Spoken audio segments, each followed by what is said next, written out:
اعوذ باللہ من الشیطان الرجیم، بسم اللہ الرحمن الرحیم۔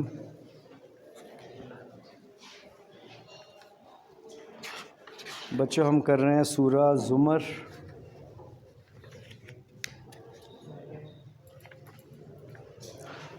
جی آج انشاءاللہ یہ رکوع مکمل کرنے کی کوشش کرتے ہیں۔ اللہ تعالی ہمارا سیکھنا قبول فرمائے۔ اب کوشش کریں گے کہ تھوڑا آہستہ آہستہ بڑھاتے جائیں، ٹھیک ہے جی۔ بسم اللہ الرحمن الرحیم۔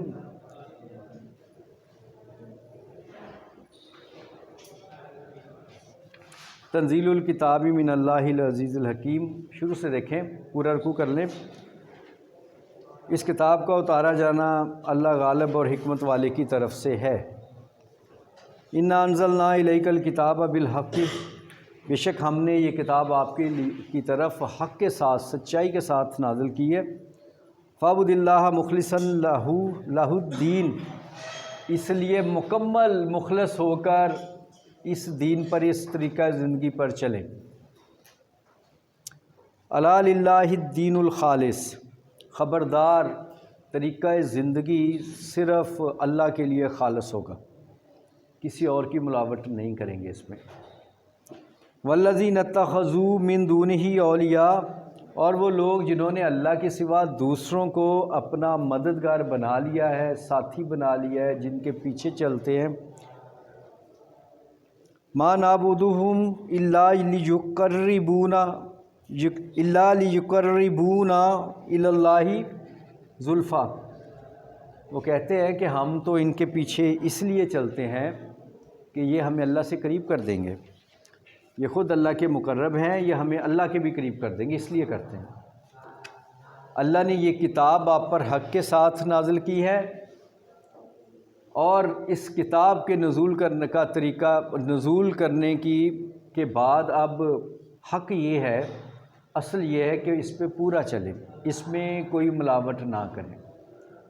قرآن پر چلنا ہی دین ہے، قرآن ہی صراط مستقیم ہے، قرآن ہی راہ ہدایت ہے۔ تو جو لوگ اس پہ نہیں چلتے ان کے بارے میں کہا گیا کہ وہ لوگ، شرک کے معنی صرف پوجا پاٹ ہی نہیں ہے کہ بتوں کے آگے ہی سر جھکانے کو شرک کہتے ہیں۔ اللہ اور اللہ کے رسول کے حکم کے خلاف کسی اور کے حکم کو ماننا، مقابلے میں ماننا، وہ بھی شرک اور کفر کی ایک قسم ہے۔ تو اللہ پاک کہتا ہے پورے کا پورا اب اس پہ چلو۔ یہ دوسرے لوگ جو ہیں، جو پوجا پاٹ کرتے بتوں کی یا کچھ اور، تو وہ سب کہتے ہیں جی یہ تو ہم اللہ کے مقرب بندوں کی کرتے ہیں، ان بزرگوں کی۔ ایسا نہیں ہے۔ ان اللہ یحکم بینہم، بے شک اللہ فیصلہ کر دے گا ان کے درمیان، فی ما ہم فیہ یختلفون، جو یہ فرق کرتے، اختلاف کرتے، اس اللہ کے رستے پہ چل رہے، ایک دن اللہ فیصلہ کر دے گا۔ ان اللہ لا یہدی من ہوا کاذب کفار، بے شک اللہ ایسے جھوٹے لوگوں کو، منکر لوگوں کو ہدایت نہیں دیتا۔ یہ بڑا ہی سخت ساتھ ان کے بارے میں وعید بھی سنا دیا۔ لو اراد اللہ ان یتخذ ولدا لاصطفیٰ مما یخلق ما یشاء سبحانہ، اور اگر یہ جو لوگ اللہ کے ساتھ کہتے ہیں کہ اللہ کے بیٹا ہے، عیسیٰ علیہ السلام کو بناتے، عزیر علیہ السلام کو بناتے، فرشتوں کو کہتے اللہ کی بیٹیاں ہیں، اللہ پاک جواب دیتا اگر اللہ چاہتا تو اپنے لیے بیٹا بنا لیتا، لیکن وہ پاک ہے، سبحانہ، وہ پاک ہے۔ وہ ایسی یہ کمزوریاں ہیں، یہ چیزیں تو انسان کی، اللہ کمزور نہیں ہے، وہ تو غالب ہے، اس کو نہیں ضرورت ان چیزوں کی۔ وہ اللہ الواحد القہار، وہ اکیلا بھی ہے اور غالب بھی ہے، اس کو کسی کی ضرورت نہیں ہے۔ اسی طرح سورہ اخلاص میں اللہ پاک بیان کرتا نا، اللہ الصمد، وہ بے نیاز ہے، اس کو کیا ضرورت ہے رشتوں کی۔ تو یہ تو انسان کے لیے دنیا کی زندگی کو کچھ پرسکون اور کچھ خوشنما بنانے کے لیے اولاد اور بیوی بچے اور یہ سب فیملی سسٹم دیا گیا، تو یہ تو عارضی ہے، سارا سب کچھ ختم ہو جائے گا اور باری باری اللہ کے پاس چلے جائیں گے۔ پوری بات کو سمجھیں۔ ایک یہ کہ سب سے پہلے کہاں سے بات شروع ہو رہی ہے کہ یہ کتاب سچ ہے، حق کے ساتھ اتاری گئی ہے، اب اسی پہ سب نے چلنا ہے۔ اور جو لوگ اس پہ نہیں چلتے اور دلائل دیتے ہیں کہ ہم جن کی پوجا کر رہے ہیں وہ تو اللہ کے قریبی ہیں اور ہمیں اللہ سے قریب کر دیں گے، تو ہرگز ایسا نہیں، اللہ فیصلہ فرما دے گا۔ اور اسی لیے جو کہتے ہیں جی اللہ کا بیٹا بنا لیا یا بیٹیاں بنا لی اور پھر ان کے ذریعے اللہ تک پہنچیں گے، یہ بھی سراسر غلط سوچ ہے۔ اللہ کو ضرورت نہیں ہے ایسے رشتوں کی کہ اللہ کے لیے یہ سفارشی ڈھونڈتے پھرتے ہیں۔ بیٹے بیٹیوں کی بات آ رہی ہے یہاں پہ۔ خلق السماوات والارض بالحق، وہ ہے جس نے آسمانوں اور زمین کو بالکل ٹھیک ٹھیک بنا دیا، پرفیکٹ، کوئی خامی نہیں چھوڑی۔ یکور اللیل علی النہار و یکور النہار علی اللیل وسخر الشمس والقمر، اور وہی تو ہے جو رات کو زمین کے پیچھے، رات کو دن کے پیچھے اور دن کو رات کے پیچھے چلاتا ہے، اور وہی ہے جو سورج اور چاند کو قابو میں رکھے ہوئے ہے۔ تو ایک بیٹے کا معاملہ بیچ میں کہ نعوذ باللہ وہ نہیں بنا سکتا، جو ساری کائنات بناتا ہے اس کے بیچ میں جو کچھ ہے، اور سورج چاند کو اور رات دن کو چلاتا ہے۔ کل یجری لاجل مسمى، اور پھر ایک وقت بھی، ٹائم فریم بھی بنا دیا کہ تب تک سب چلے گا۔ ایسی مہارت کون دکھا سکتا ہے؟ اور وہی ایک کر سکتا ہے نا، جو غالب ہے، قہار ہے، عزیز الحکیم ہے، حکمت والا ہے۔ اللہ هو العزیز الغفار، خبردار اللہ بڑی قدرت رکھنے والا ہے، معاف بھی فرمانے والا ہے۔ اپنی کوتاہیوں وہ قدرت رکھتا ہے تمہیں سبق سکھا دے، اگر تم معافی مانگ لو تو وہ تمہیں معاف بھی کر سکتا ہے جو اس پہ تم باتیں بناتے ہو۔ یہاں تک ہم پہلے پڑھ چکے، آج کہاں سے شروع کر رہے ہیں جی؟ ہم نے پورا کرنا ہے انشاءاللہ۔ آج یہ 1.5 صفحہ بن رہا ہے اس پارہ میں، بلکہ 2 کے قریب، تو تھوڑی سی توجہ رکھیں سب لوگ۔ خلقکم من نفس واحدۃ، اس نے پیدا کیا، خلقکم تمہیں پیدا کیا، من نفس واحدۃ ایک جان سے۔ آدم علیہ السلام اکیلے پہلے بنائے تھے، پھر ان سے آگے نسل چلی ہے۔ ثم جعل منہا زوجہا، اور پھر جعل اس نے کیا، بنایا، منہا اس میں سے، زوجہ اس کی بیوی، پھر بائیں پسلی سے، حدیث میں جیسے آیا اللہ پاک نے بائیں پسلی سے اماں ہوا کو پیدا کیا، ان کی بیوی کو، آدم علیہ السلام کی بیوی کو، اور ایک جوڑا بنا دیا۔ یہاں پہ بتا رہا ہے نا کہ تم کیسے پیدا ہوئے تھے، تو پھر وہ اپنے لیے بیٹا نہیں پیدا کر سکتا، تمہیں بھی تو اس نے کیا نا۔ پہلے زمین و آسمان کی پیدائش کی بات کر دی، رات دن چلنے کی بات کر دی، چاند سورج کی بات کر دی، خاص ٹائم فریم کی بات کر دی۔ اب انسان کو، اب تم دیکھ لو تم کیسے بنے تھے، ایک اللہ بنا نہیں سکتا جی۔ خلقکم من نفس واحدۃ، اسی نے تم کے ایک شخص سے یعنی ایک جان سے پیدا کیا۔ ثم جعل منہا زوجہا، پھر اس سے اس کا جوڑا بنایا۔ وانزل لکم من الانعام ثمانیۃ ازواج، اور پھر تمہارے لیے نازل کیے اس نے چوپایوں کے 8 جوڑے، 8 چوپائے۔ احادیث میں آیا ہے گائے بھینس بھیڑ بکری، یہ 4 کا یہاں ذکر ہوتا ہے، نر اور مادہ 8 ہو گئے۔ تو یہ 8 جو ہے جانور یہ پیدا کیے، نسل انسانی آدم اور حوا سے چلی، اور پھر یہاں پہ ان 8 جانوروں سے آگے پھر مخلوق جو تھے جانور آگے پیدا ہوتے گئے۔ ثمانیہ تا ازواج، 8 چوپایوں کے 8 جوڑے۔ یخلقکم فی بطون امہاتکم خلقا من بعد خلق فی ظلمات 3۔ یخلقکم پیدا کرتا ہے تم کو، توجہ رکھے موضوع کیا چل رہا ہے، پیدا کرتا ہے تم کو، فی بطون، بطن کہتے ہیں پیٹ کو، فی بطون امہاتکم تمہاری ماؤں کے پیٹوں میں تمہیں، وہ تمہاری ماؤں کے پیٹوں میں تمہیں پیدا کرتا ہے۔ خلق من بعد خلق، ایک پیدائش کے پیچھے دوسری پیدائش، فی ظلمات 3، اس طرح 3 اندھیروں میں رکھتا ہے وہ اللہ۔ اب ڈائریکٹ اللہ پاک انسان کو اس کی حقیقت بتا رہا ہے کہ تم کون ہو جو مجھے کہتے ہو کہ رب کا بیٹا بنانا ہوتا تو وہ بنا بھی دیتا، ایسے بناتا ہے جیسے تم بنتے ہو۔ پہلے تمہیں ایک جان پیدا کی آدم علیہ السلام کو، پھر اس جان سے اسی کا ایک زوج بنایا، جوڑا بنایا، بیوی پیدا کر دی، پھر اس سے آگے نسلیں اور بھی چلی، لیکن چوپایوں میں بھی جوڑے بنا کے تمہارے حوالے کر دی۔ اب تمہاری نسل کیسے چلتی ہے کہ تم اپنی ماؤں کے پیٹوں میں، یعنی ہر بندہ اپنی اپنی، یہاں جمع کا صیغہ سب کو مخاطب کر کے بات ہو رہی نا، کہ پیٹوں میں 3 تہوں میں 3 اندھیروں میں پلتے ہو. ایک باہر پیٹ کی سخت جلد، اس کے بعد اندر پیٹ کا اندر کا حصہ، اور پھر وہ جھلی جس میں بچہ خوراک پاتا ہے ساری کی ساری. 3 حصے. تب آپریشن کر کے تو نہیں کسی نے دیکھے ہوں گے نا، تو آج تو سائنس مانتی ہے کہ ایسے ہی ہوتا ہے. اللہ پاک نے تب 1500 سال پہلے بتا دیا تھا کیسے انسان کی تخلیق ہوتی ہے. ذالکم اللہ ربکم لہ الملک. ذالکم یہ ہے تمہارا اللہ، تمہارا رب. یہ ہے اللہ تمہارا رب. ربکم یہ ہے اللہ تمہارا رب. لہ الملک جس کی بادشاہت ہے. کیسے خوبصورت انداز میں اللہ پاک انسان کے ذہن کو باندھ کے رکھ دیتا ہے، کوئی دلیل ہی نہیں سوچتی. وہ جو دعوے کیے جا رہے تھے رنگ برنگی باتوں پہ نبی صلی اللہ علیہ وسلم کو تنگ کیے جا رہے تھے، سب کو ان کی اوقات بتا دی. زمین و آسمان سب کچھ کی بات کر کے ایک انسان پہ بھی آ گیا، تم ایسے پیدا ہوتے ہو اور یہ جانور ایسے کیے تھے.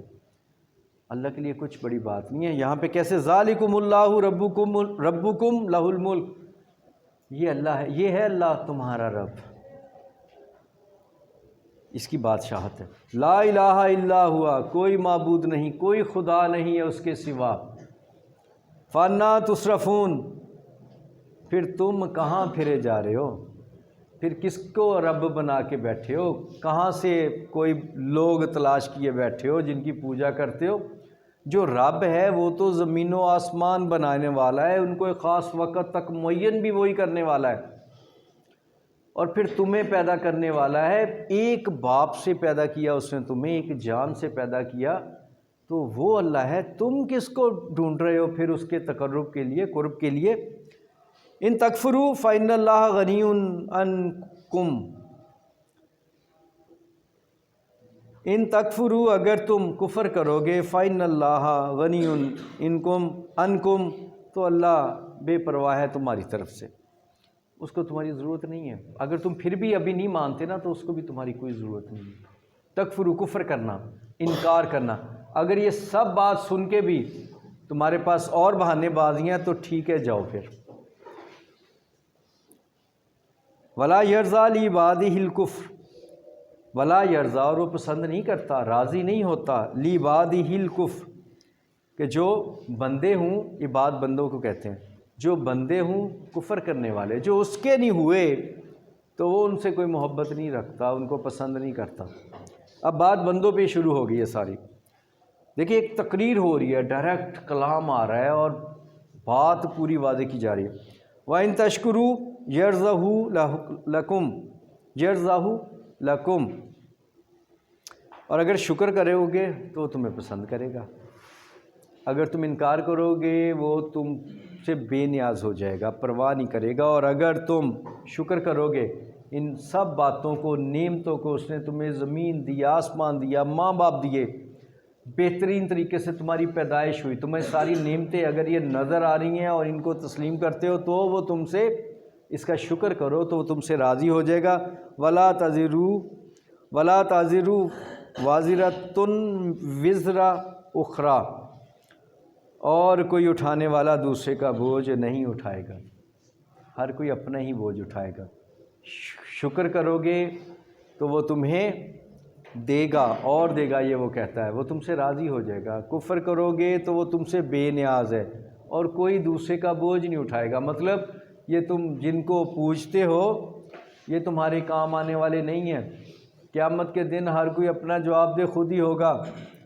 قرآن پاک میں اللہ تعالیٰ بیان کرتا ہے کہ اللہ پاک عیسیٰ علیہ السلام سے پوچھے گا، آیات ہیں، عیسیٰ یہ جو تمہیں اللہ کا بندہ کہتے تھے ان کے بارے میں کیا کہتے ہو؟ عیسیٰ علیہ السلام کہیں گے یا اللہ میں پاک ہوں، میں بری ہوں ان سے، میں نے نہیں کہا تھا، میں نے ان کو یہ نہیں کہا تھا میں اللہ کا بیٹا ہوں، یہ جو تمہیں اللہ کا بیٹا بنائے بیٹھے. عیسیٰ علیہ السلام صاف کہہ دیں گے نہیں یا اللہ میرا ان سے کوئی تعلق نہیں.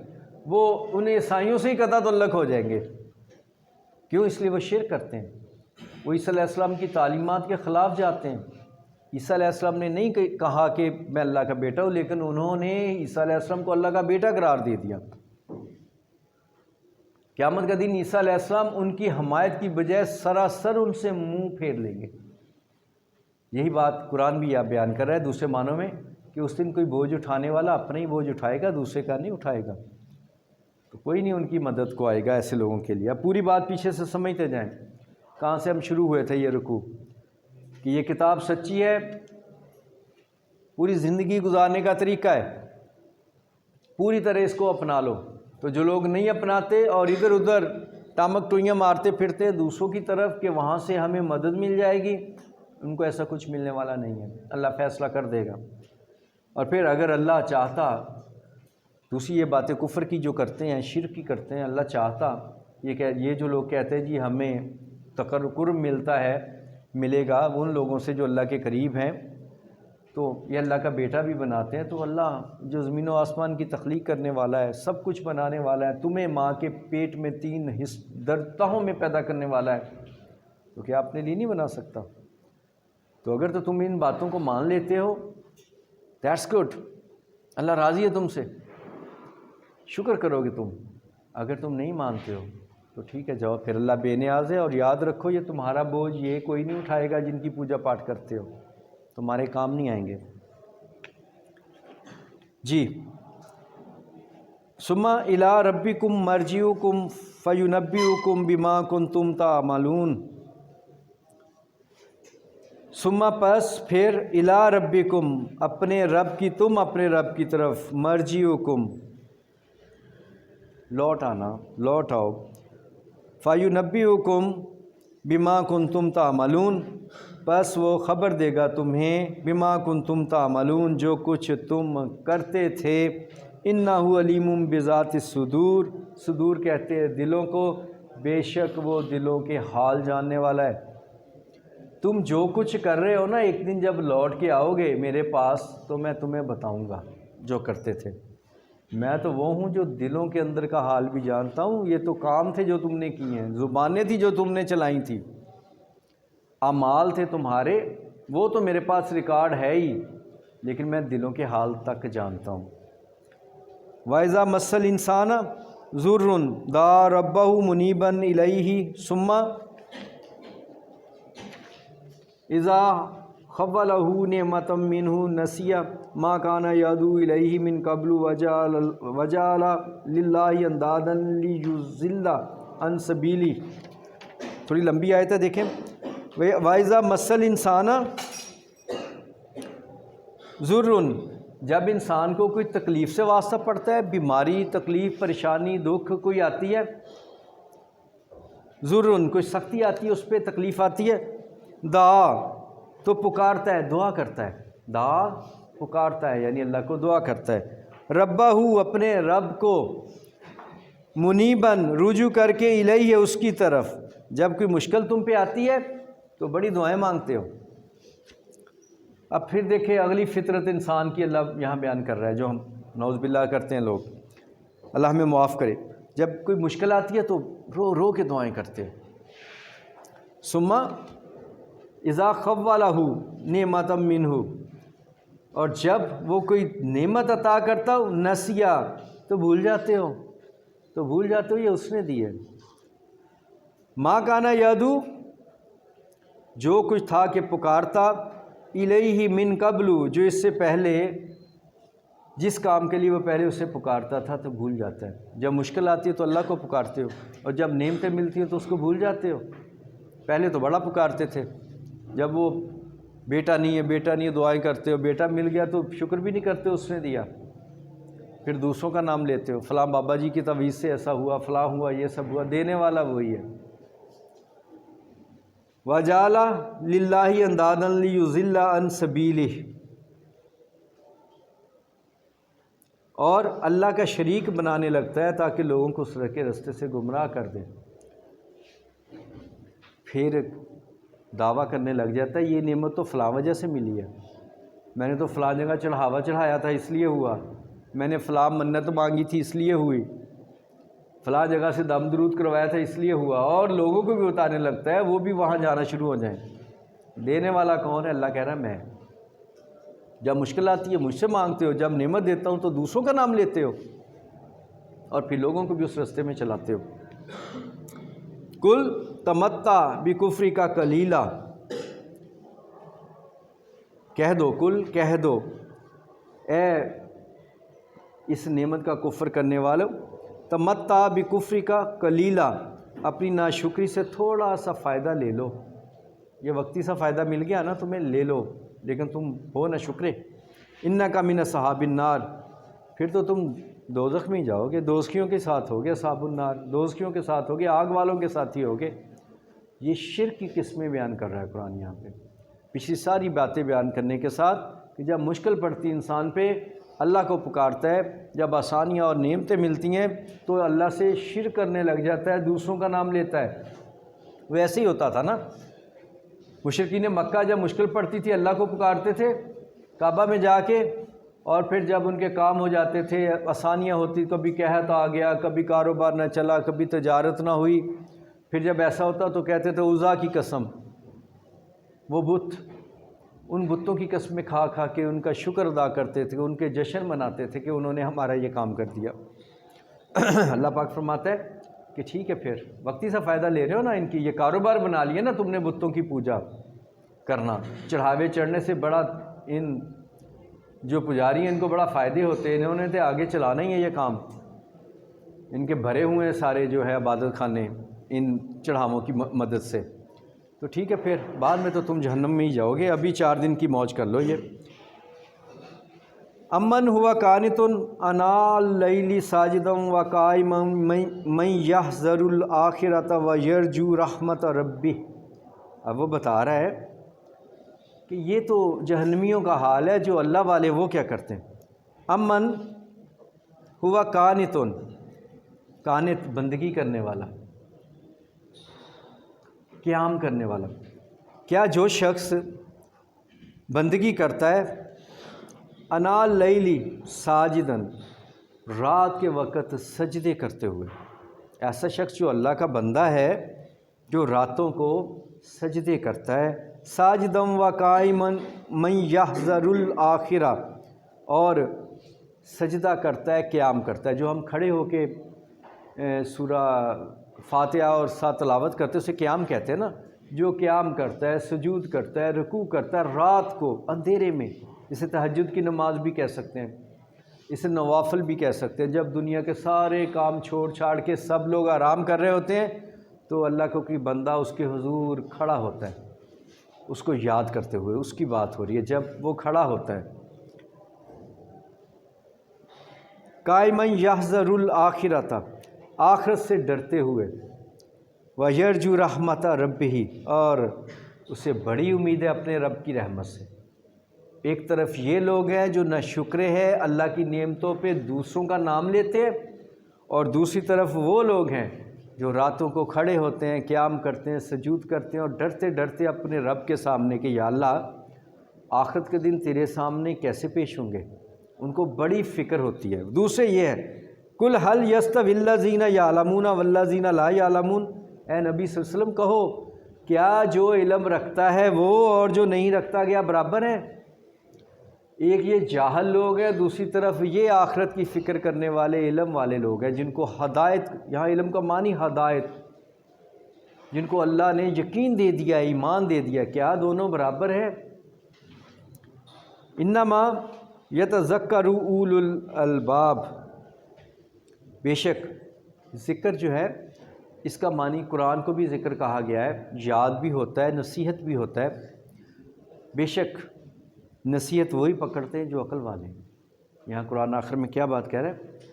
یہ ساری بات دیکھیں کیسے گفتگو ہے، اللہ کا کلام ہے، پورا رکوع آپ دیکھیں کتنی شان کے ساتھ اللہ پاک نے کیسے کیسے رد کر دیا کفار کا، مشرکین کا، ان کے ہر اعتراض کا جو نبی صلی اللہ علیہ وسلم پہ وہ کرتے تھے ان کا جواب دے دیا، اللہ کے نبی صلی اللہ علیہ وسلم کی گواہی دے دی، ساتھ ان کے پول کھول کے رکھ دیے تم یہ کرتے ہو۔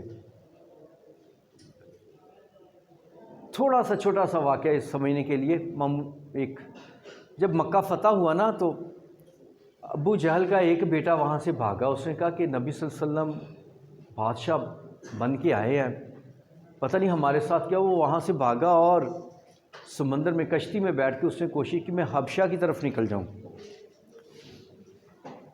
تو اس میں اللہ کی کرنا ایسا ہوا کہ وہاں پہ بھنور پیدا ہو گیا، تو ناؤ جو تھی کشتی ڈگمگانے لگے، سب لوگ پکارنے لگے یا اللہ بچانا، یا اللہ بچانا، ہم بچا لے گا تو ہم کعبہ میں یہ کریں گے، یہ منت چڑھائیں گے۔ اس نے کہا وہ کعبہ کو ماننے والوں کے ہی سے ہی تو ڈر کے بھاگ رہے ہیں سب لوگ، ہم پھر اسی اللہ کو پکار رہے ہو، اسی کے دین سے تو بچنے کے لیے بھاگ رہے ہیں، عزا کو پکارو، وہ بتوں کو۔ ان کا نہیں، تمہارا دماغ خراب ہے، ہمیں بت بچائیں گے اس ڈوبنے سے؟ اس نے کہا پھر کون بچائے گا؟ انہوں نے کہا اللہ۔ انہوں نے کہا اتارو مجھے یہیں پہ، اگر وہ اللہ ہی بچانے والا ہے تو بھاگ کس سے رہے ہیں؟ آیا واپس آپ صلی اللہ علیہ وسلم کے قدموں میں گرا اور ایمان قبول کر لیا۔ یعنی اللہ پاک کہتا ہے کہ جب تمہیں نعمتیں ملتی ہیں تو کوئی اور، جب پریشانی ہوتی ہے تو میری طرف، تو ایک تو تم مشرک اور کافر لوگ ہو، دوسری طرف وہ بندے جو مجھ پہ ایمان لائے ہیں، وہ راتوں کو بھی تڑپ تڑپ کر مجھے پکارتے ہیں، اور ان میں اور تم میں فرق ہے، یہ سارا فرق، اور یہ فرق نظر آئے گا صرف عقل والوں کو، جن کو شعور اور عقل ہے۔ چلیں جی، کل انشاءاللہ اگلا رکوع کریں گے، اسے اچھی طرح آپ دہرا لینا۔ اللہ حافظ۔